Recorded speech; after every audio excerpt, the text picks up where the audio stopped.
Yo, what's up kakamay? So, long time no look. So, this is your host, Bidogs Official. So, first day ng December at medyo matagal-tagal ako hindi nakapag-vlog. So, gagawa tayo ng sit-down vlog pero iba yung venue natin mga kamay. Nandito ako kina team. So, kasi sa mga hindi nakakaalam, kaya hindi ako nakapag-vlog last month ng tuloy-tuloy. Live stream na ako ng live stream kasi meron tayong inasikaso na mini negosyo at syempre pinapalakas pa natin kasi kailangan natin maging hands-on. Hindi natin pwedeng kumbaga iasa sa mga tao natin at the same time yun nga. So dito tayong kumikilos, tayo nagluluto, tayo na marengke, ma-manage back and forth. So meron akong kinuha na pesto sa bayan, parang lang siya night market. So it will last siguro mga lang sa January. So hopefully makakuha tayo ng pwesto na permanent para at least mas lalong makilala or mag-expand yung natin yung pangalan ng natin, mini negosyo. Kasi dito lang tayo naka-locate kina team. So may gate lang mga kamay. So anyways mga kamay, yun lang natin update sa sarili natin sa at nga pala regarding sa revenue natin this last month nung November medyo fluctuate yung natin, pero anyways be thankful sa nakuha nating revenue kasi maswerte tayo gawa nung kumbaga kahit papaano is nakasahod tayo at may expect tayo na sahod. And this December 1 syempre kailangan natin mag-grind kasi nga itong mini negosyo natin is for establishment. Kailangan natin palakasin at hindi pa siya sustainable. So kaya kailangan natin mag-continue sa pag-vlog para at least double kumbaga source of income. So pwede maging main income tong mini business natin or pwede to secondary, pwede tong main income pero secondary, pwede silang maging main income both. So hopefully makuha natin yung pinapangarap natin at good vibes lang lagi. At hindi na ako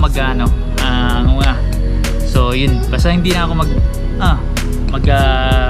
kumbaga be optimistic na lang lagi sa mga ginagawa natin. So anyways mga kamay, without further ado, syempre tutuloy na tayo sa ating pinaka vlog mismo. So baka naninibago kayo di ba? Ang ganda ng GoPro ang gamit natin kasi laptop wala ako, sirang laptop natin, yung Microsoft Office. At dito ako magbabase sa cellphone.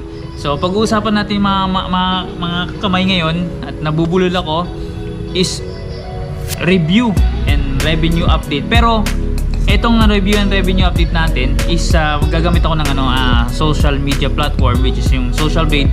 Dito tayo kukuha ng details ng estimated revenue nung mapipili natin mga vloggers dito lang sa Sword Family mga kamay.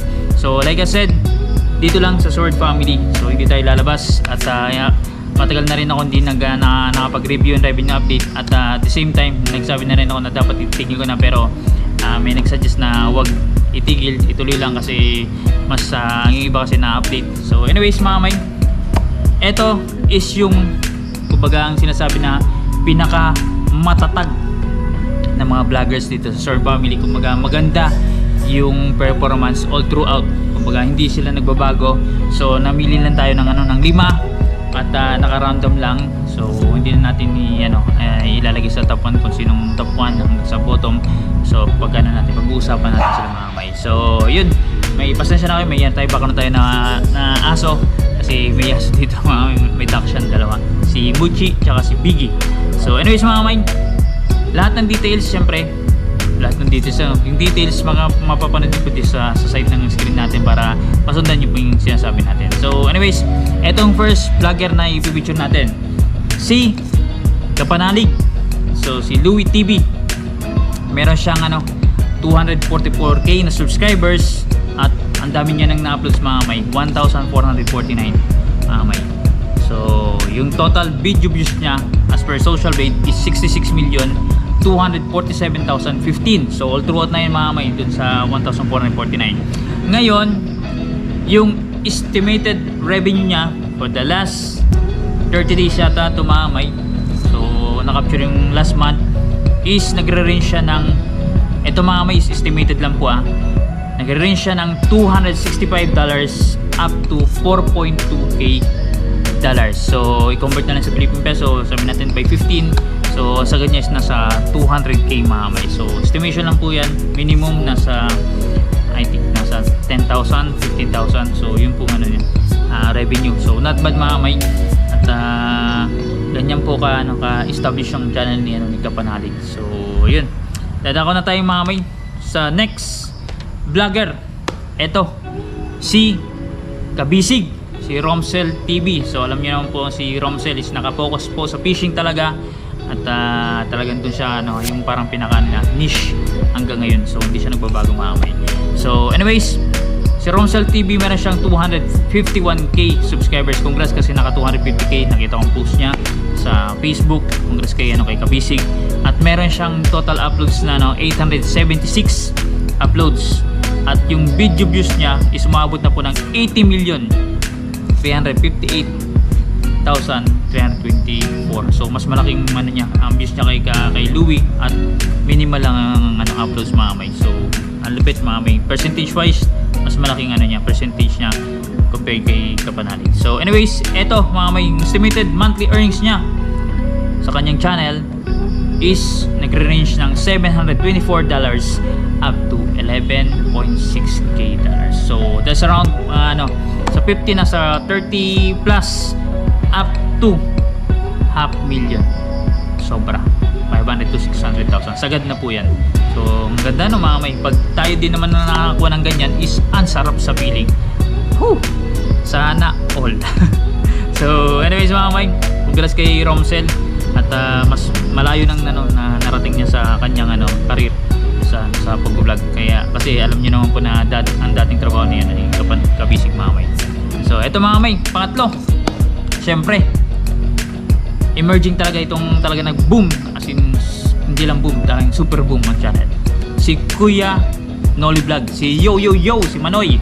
So meron siyang 189k na subscribers. Talagang nung na-picture ko tumama yung 100 plus nung nasa Battle of Champions, nasa 140 plus, nadagdagan siya ng 50 plus something, 40 plus na subscribers. Grabe no. At ito po si Kuya Noli mga kamay. Itong sa Sword Family, siya pong pinaka masipag mag-upload. Talagang pati na rin sa mga content creators sa mga sikat, siya ang pinakamarami mga kamay. Sobrang sipag. 3 to 4 vlogs a day. So anyways mga kamay, ang total uploads ni Kuya Noli is 2,770. So ang video views niya is pumapalo na po ng 53,313,431 views mga kamay. So malaki na rin mga kamay. At yung estimated monthly earnings niya is umabot na po ng $805 up to $12.9k.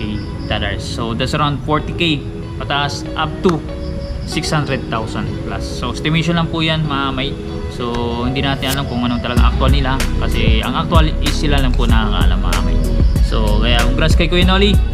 Hopefully mas tumalubo pa, kasi alam niyo naman po si Kuya Noli is more nakapokus sa charity vlog. So yun, next tayo mga may. Eto yung second account ni Japper Sniper, si Mrs. Japper Sniper mga kamay. So both channel niya is active. So kahit hindi man tayo nakikita ng mga viewers mga kamay, supporters ng Sword Family na nagko-comment doon, most likely naging updated din tayo from time to time na sumisilip tayo doon sa live stream, sa vlog mga kamay. So anyways, yung Mrs. Japper Sniper mga kamay, meron siyang 170k na subscribers count. So ang total uploads niya doon is 1,003 uploads. So ang video views niya is pumapalo na pong 62,148,838 views. So total na po yan. At eto mga kamay, ang kaganda lang dito sa Miss Japper Sniper mga kamay is yung subscribers count, tapos ang video views niya is malaking percentage compared to sa main channel ni Japper Sniper. Kumbaga percentage 170 subscribers, 170k. Ang nanood dun is nasa minsan 80,000, 90,000, 50,000. Hindi na siya bumababa na minsan mababa din 20,000, pero most likely malaki yung percentage mga kamay. So anyways, dadako na tayo sa sa estimated revenue niya. Pumapalo po siya ng $631 up to $10.1k. So sa Philippine peso, that's around 30,000 plus up to 500k. So gross po to mga kamay ah. So galing po to sa Social Blade, kinuha natin ang details doon para at least mabigyan kayo ng idea at makikita natin yan sa screen dito para na masundan nyo po siya sabi ko.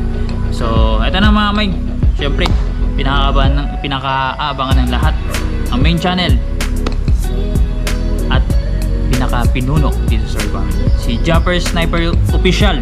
So nakita natin mga kamay umuwi sa Mindanao kasi nga si lolo ni Bay Japper, tatay ni Tatay Tasky sa yun nga nawala na, kinuha na ni God. So kumbaga umuwi muna sila para to give respect sa siyempre sa pinaka punot dulo ng ng Agravante family. So anyways, eto mga kamay, meron siyang subscribers count na 969k. So paborito 69. Pero road to 1 million hindi natin kasi this year 'di ba target ni Bay Japper. So hindi yata aabot ng 1 million. Pero anyways, darating ang time mga kamay na magiging 1M din yan. At syempre magkakaroon siya ng gold play button. Yan, ma-apply nila soon mga kamay. So ang total uploads po ni Bay Japper for the whole career is 2,586. So kita nyo na, mas malaki kay Kuya Noli, 2.7 na 2.5 kay Bay Japper. So ang video views nga lang ni Bay Japper is papalo na po ng 260,986,866. So ang laki na po mga may. So kumbaga milya-milya po ang agwat niya sa mga na-pictures natin dito sa na lima na pinaka-established na challenge dito sa Sword Family mga may. So anyways, eto yung estimated monthly earnings ni Japper Sniper is nagre-range ng $962 up to $15.4k. So that's around 15 nasa 45 up to nasa 750,000. So yan pong range niya mga kamay. So yun lang po mga kamay. Hopefully nagbigay sa inyo ng informasyon sa mga viewers natin dyan na syempre na nag-aabang sa vlog natin na tulad ng ganito review and revenue update na mapakita natin yung mga kapwa natin vlogger dito sa Family kung anong tinatakbo ng kanilang channel. At ito may ang ganda ng nila ng kumbaga Pasko. So ganda ng tinatakbo ng channel nila lahat. So hopefully lahat mga may tumalubog, mapa small YouTuber man din sa Third Family, big time na YouTuber, establishment na channel. So hopefully ma-maintain lahat natin yung yung maganda na performance ng ating mga channel. Although merong may mga downside, so it's normal syempre sa mga content creators. Kumaga wala naman talaga permanent sa mundo ng SOCMED, ups and downs. So, normal kumbaga all you have to do is to accept yung yung realidad and then be happy. Yun lang laging sa akin advice, be happy, spread good vibes sa mga dito sa natin sa community at the same time sa personal natin buhay. So yun lang po mga kamay, sobrang thank you at na-miss ko mag-review update at makapag-vlog. Hopefully makabutan ng vlog everyday mga kamay kasi kailangan natin buhayin ang ating channel, maging active ulit simula ngayon December 1 onwards mga kamay. Kasi medyo namamanage na natin yung time dito sa natin mini business. At the same time mga may gagawa din ako ng raw vlog tungkol sa natin circulation, kumbaga kung anong ginagawa natin personally mga may, lalo na dito sa negosyo natin. So papakita ko sa inyo mga may, hopefully mapanood nyo po. At yun nga, laging paalala ni Bidogs mga may, don't skip ads sa lahat mga content creators na sinusuportahan nyo, pinapanood nyo, kasi alam nyo na dyan po kami kumikita at nagkakaroon ng revenue. So paano nyo mga kamay, road to 1k ulit tayo, 1k dollars. Subok lang mga kamay, pag nakuha natin sobrang thank you, pag hindi kumbaga pasalamat pa rin tayo sa nakukuha nating blessing. So paano yan ulit mga kamay, see you sa next vlog po natin mga kamay.